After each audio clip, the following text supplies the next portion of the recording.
Hello, ഇന്ന് ഞാൻ ഉണ്ടാക്കിയതൊരു nutri ലഡുവാണ്. ഇതിനായിട്ട് ഞാൻ എള്ളും നിലക്കടലയും അരിയും കൂടി വറുത്ത് പൊടിച്ചതാണ് കേട്ടോ. ഇത് വറുത്ത് പൊടിച്ചതിന് ശേഷം ഞാൻ ഒരു പാത്രം അടുപ്പത്ത് വെച്ചിട്ട് കുറച്ച് ശർക്കര ഇട്ടിട്ടൊന്ന് ഉരുക്കുന്നുണ്ട്. കുറച്ച് ശർക്കര മതി, കാരണം ഞാൻ അതിൽ അമൃതപ്പൊടി ഇട്ടിട്ടാണ് കേട്ടോ ഉണ്ടാക്കുന്നത്. ഉരുട്ടി കിട്ടാൻ സുഖമാണ്. അമൃതപ്പൊടി കഴിക്കാത്ത കുട്ടികൾക്ക് ഇങ്ങനെ കൊടുത്താൽ മതി, കുട്ടികൾ കഴിച്ചോളേ. എന്നിട്ട് കുറച്ച് അമൃതപ്പൊടി ഇട്ടിട്ട് അതൊന്ന് വേവിക്കുന്നുണ്ട് കേട്ടോ. ഇങ്ങനെ ഒന്ന് ഇളക്കിയിട്ട് ഒന്ന് മിക്സ് ആക്കിയതിന് ശേഷം ഞാൻ ഈ പൊടിച്ച് വെച്ച എള്ളും അരിയും നിലക്കടലയും കൂടി ഇല്ലേ, അതും കൂടി അതിലിട്ടിട്ട് നന്നായിട്ടൊന്ന് ഇളക്കിയെടുക്കുന്നുണ്ട്.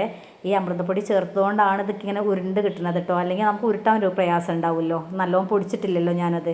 അതുകൊണ്ട് ഞാൻ അമൃതപ്പൊടി ചേർത്തിട്ടാണ് കേട്ടോ അത്. എൻ്റെ അമൃതപ്പൊടി കിട്ടുന്ന വീടുകളൊക്കെ ആണെങ്കിൽ ഇങ്ങനെ ഉണ്ടാക്കി കൊടുത്താൽ മതിയേ. കുട്ടികൾ അമൃതപ്പൊടിയും കഴിക്കുകയും ചെയ്തോളും. നല്ലതാണ്, വലിയവർക്കും കുട്ടികൾക്കൊക്കെ നല്ലതാണ് കേട്ടോ. കാൽഷ്യത്തിൻ്റെ കുറവും അയണിൻ്റെ കുറവൊക്കെ ഉള്ളവർക്ക് നല്ലതാണ്.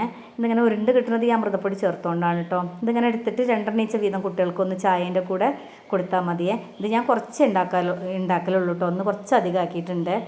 നല്ല ടേസ്റ്റിൻ്റെ, എല്ലാവരും ഉണ്ടാക്കി നോക്കണേ. Thank you.